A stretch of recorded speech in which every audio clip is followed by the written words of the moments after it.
The last film that I made before I graduated from film school was called Labor Day. We're going to talk a little bit about that one later. But it's sort of began this interest in melodrama and my influence of melodrama and how it sort of created the works that I would eventually do in the next, I would say, 10 years. So this is a clip from Labor Day. 他是中国的大明星 ，Movie， 现在啊是新加坡人了。他现在是新加坡人。Dia pelakon famous di negeri China。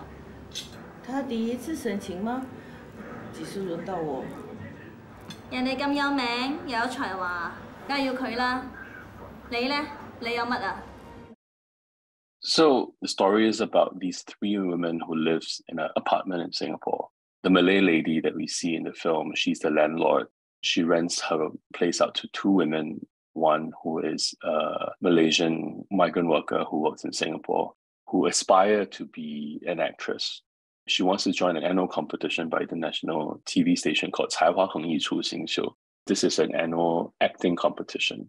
And then there is who we usually refer to as Pei Tu Mama. She's from China. Pei Tu Mama is a sort of cultural phenomenon in Singapore. Women from the mainland would come to Singapore. They send their kids to get an education here in Singapore. And they're on a visa which allows them to only be a mother, a caretaker to their kids. But they can't work. They can't do anything else. So a lot of times you still have to earn money. What happens is you do things that are illegal. But in this case, this Pei Tu Mama, she obviously lives a lie where she seems to be working something that is respectable, but she has other means of income that is sort of revealed in the film. But the film was also this idea that I wanted to do a story about three women that have nothing to do with each other, but have a lot to do with each other also. And I was trying to construct something that I thought would be a commentary on Singapore in a very microscopic way of looking at society. I thought it didn't really work very well. I think the technique and the way I work with actors was still sort of something I was honing, and it comes across as almost a little unnecessarily bad. But I think part of it is also the memory of what I watched as a child. I wanted to show two clips after this. A big part of Labor Day was this influence of Channel 8 drama. Channel 8 dramas are local TV dramas that are shot by the local station here in Singapore. I grew up watching them, and there are two different drama series that plays at night, 7 p.m. drama and a 9 p.m. drama. As kids, you only get to watch the 7 p.m. drama because you watch with your dinner and do your homework and go to bed. 9 p.m. dramas are a little late, sometimes a little bit more risque. 7 p.m. drama is usually more family-oriented kind of drama. But these dramas were a huge part of what I watched as a child and what I was exposed to growing up. So the clip I'm going to show in a second is the opening theme song of this drama I watched in the late 80s, early 90s, 上面下瓦.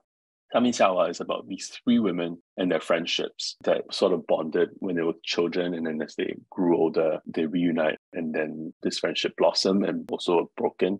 I guess like Labor Day was also about these three women. This woman that you see on screen, she's a Malaysian worker working in Singapore. And a lot of times we have influx of Malaysian workers who live and work in Singapore. They also come here to be actors. Sometimes the accent is a problem for them. They have a very different accent than Singaporeans, but not that Singaporean accents are any better, but when we speak Mandarin, it's always been something that is a problem for Malaysian actors who work in Singapore. They try very hard to change their accent to make them sound Singaporean. So at the end of this film at Labor Day, the film goes into this kind of a musical moment where she imagines herself to be on TV and that she has this burgeoning career as an actress, which obviously isn't really the case in reality. So this is Samin Shawa.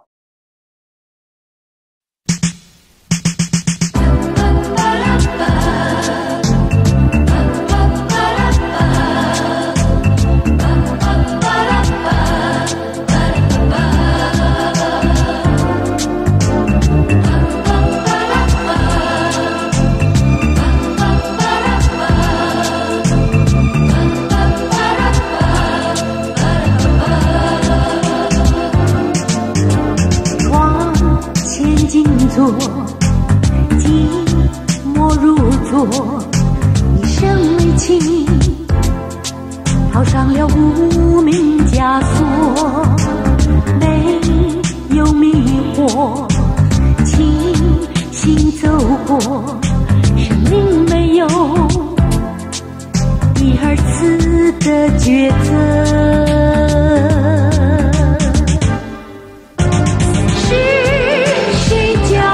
痴迷疯狂，把青春无知挥霍。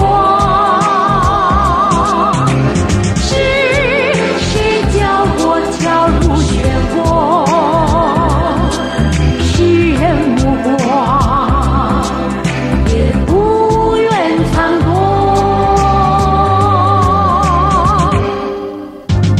爱的浓烈，执着，是你叫我犹如灯扑火，不能回头，无法回拨，莫非注定要在恨之间消磨。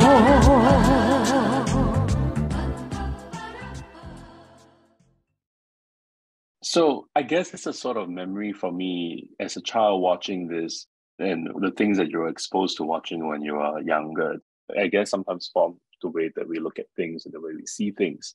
So for me, it was this idea of, okay, this is something I grew up watching and I'm trying to understand what attracts me, why I enjoyed it so much in the world that I'm exposed to on screen or what I see on screen and how it informs the film that I would make. There was something about the idea of this opening theme song that you get to see what happens in the drama that sort of was interesting to me. But there's also something very interesting about the fact that growing up in the 80s and 90s, the local Chinese drama that you watched, acted by actors in Singapore, they are always dubbed. What I mean is that they speak in Mandarin, but they're still dubbed in Mandarin. And growing up, I always thought, oh, that's how they speak. They speak so well. Everything sounds so perfect. The Mandarin, the accent and all that is great. And then later in the late 90s and early 2000s, there was a change where a lot of these dramas weren't dubbed anymore and you hear the actor's real voice and the real accent. It threw me off then because then I realized, oh no, that's how these actors really sound. They don't sound good. Not that they don't sound good, but they don't sound the way I'm used to hearing them speak. The accent and the voice, the way they speak sounded very different. So it was very jarring for me, but I realized a lot of it is because there was this sense of wanting to have a cohesive sort of sound to the drama. But when you're in Singapore, a lot of times growing up, there's so many languages that you're sort of exposed to. The mother tongue that you speak sometimes may not come across as perfect. And the way we hear things and the way we hear the accent sound very different. And also the grasp of our languages, and which is why I try not to speak in Mandarin, because everything is in English. And then when I have to speak in Mandarin, it becomes a bit of a handicap for me that I'm not proud of. And I know my dad would be upset if he watched this today and he sees that I'm speaking English. But anyway, so it sort of formed this idea of what drama for me was, this constructed way of looking at emotions, or how I was curious about how it can form something that is a lot deeper and authentic. So the song that you hear in the drama, I sort of reconstructed it in my own version in Labor Day, which becomes the end credit.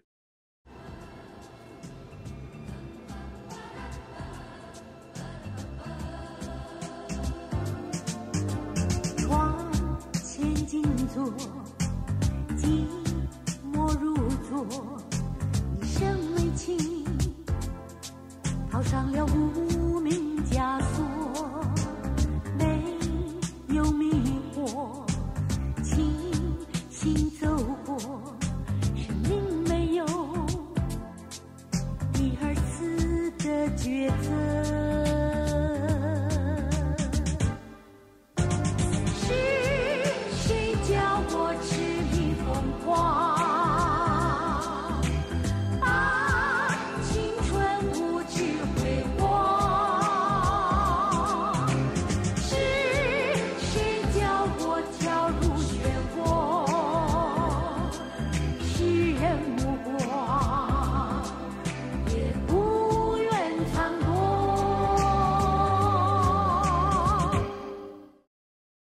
think part of it is also me wanting to understand what Singapore really is, the history of Singapore cinema, that as we know, we have a very young history. When we were still a part of Malaya, you would have businessmen who wanted to set up something here in Singapore and become the city of cinema, of entertainment. But the people here might not have the experience. So you would have Shaw Brothers and Cathay. These are businessmen from Hong Kong who would come in with the money and they would build a studio. They would hire directors from Bollywood, local actors in Malaya. So you have the money would be from China, but the director would be from India and the talents would be Malay. So P. Ramlee became a breakout hit of director of cinema that was Singaporean, but people in Malaya would watch. But then after separation, Singapore became independent. P. Ramlee moved to Kuala Lumpur and cinema as we know it sort of just dies. There were moments where Shaw and Cathay moved to Hong Kong and had a thriving, burgeoning sort of film career in Hong Kong that sort of blossomed with Wu Xiapian and a lot of films that did really well. But here in Singapore, it became something of what we would say a cinematic coma. But also, I think there was this moment where I think about the national language in Singapore. It is Malay, but the business language is in English. And then we have your mother tongue that you would speak. And I don't speak Malay, but growing up, the national anthem and a lot of the commands that you do in the national service were in Malay. And with my Malay friends, it's always this sort of, I understand a little bit of what they're saying, but they always feel like you're Singaporean. You should know how to speak Malay because it's the national language. This film is called Hun Ramla. It's about these two women who chance upon each other. One is a Malaysian worker who works in Singapore. She works in a coffee shop. She also meets a transgender sex worker from Singapore who is herself Malay. For me, this was an exercise on cinema verite. By that, it means that there's no script. There's nothing that's written. The actors are given instructions and cameras are hidden in places, so they're not aware of the placement of where the camera is. They're sort of being told to just say whatever, do whatever, and react accordingly. I go with what the set has given me, what the location has given me, and I place these actors in a situation where they are just free to do whatever they want to do. The scene that we're about to watch comes towards the end when these two characters meet for the first time and share a cigarette. All of this is sort of improvised. The balloon that you see on the screen wasn't there. It just happened to be there and we thought, oh, this is really quite romantic. So anyway, this is just a scene. You Singaporean? I born here, but I always want to go overseas. Last time I got boyfriend, he live overseas, live USA. Last time promise want to take me go overseas. But Go? Never. in the end, all just lah, man. Promise you this, promise you the sun, the moon. In the end, all just got boyfriend. Got boyfriend. How long already? 1 year. 1 year already. Malaysian also. Oh, he in Singapore. Okay, so nice, huh? Both same country, no need long distance relationship. Mine last time long distance. Yeah, every time I tell you my phone bill, call him USA. Oh, must work overtime to go and pay the phone bill. Now you got boyfriend? No, don't have. That one lah, only one last time. I really think, he's going to sponsor, because he's American. Oh. And then he say, yeah lah, you come to America, be my wife. But then I really think, wow, so nice, look America. Every time you see TV, right, they all very rich. He also rich. But, don't know lah, after a while, all this men, promise you, in the end, all habuk pun tak ada. You know, habuk pun tak ada. You hear before? In the end, what? Ash also don't have. Malay, habuk pun tak ada. You must learn Malay, live Malay country, you know Malay.